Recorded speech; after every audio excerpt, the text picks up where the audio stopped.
Hello everyone, I hope your 2023 is off to a fantastic start. This is our Tucson market report for Q4 2022. But before we zoom in on the fourth quarter, let's zoom out and talk about what we saw in the Tucson real estate market for the past year. It was an interesting one.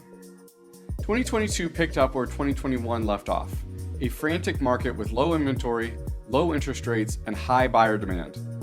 Bidding wars were expected, and it was rare to see a house sit on the market for more than a week. Then in March, our hero, the Federal Reserve, came to the rescue to save us from a problem that they created.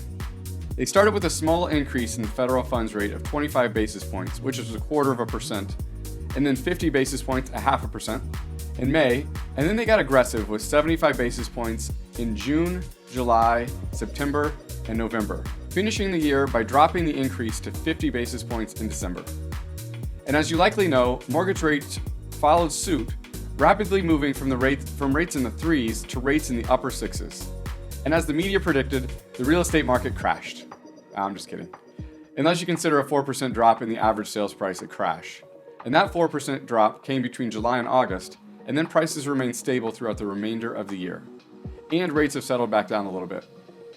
Another number to watch that does not get mentioned much is the affordability index. A value of 100 on the affordability index indicates that a buyer at the median income level can afford a home at the median price in a given area. It is currently at 77 for Tucson, meaning the median income buyer makes 23% less than what is needed to afford a median priced home. This number was 120 a year ago, showing the impact of the interest rate increase. That obviously needs to change, which is why I see continued downward pressure on pricing if we don't see a further decrease in interest rates. And speaking of predictions for 2023, the national experts have weighed in on the change in home prices, and the projections vary from an increase of 2.6% to a decrease of 5.1%, with the median change at an increase of 0.25%. Okay, that was the 30,000 foot analysis. Now let's take a look at the fourth quarter for 2022. In a nutshell, sales were down, inventory was up, and prices remained the same, with the average price actually increasing by $5,000. Now let's quickly take a look at the numbers in detail.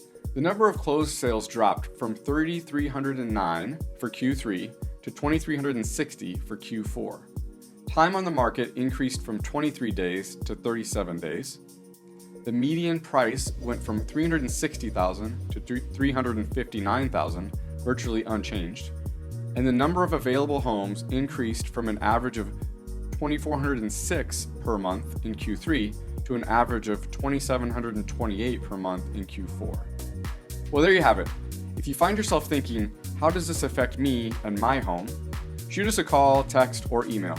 We would be happy to provide a more detailed analysis of your home, your neighborhood, or even broader, your zip code. Thanks so much. Take care.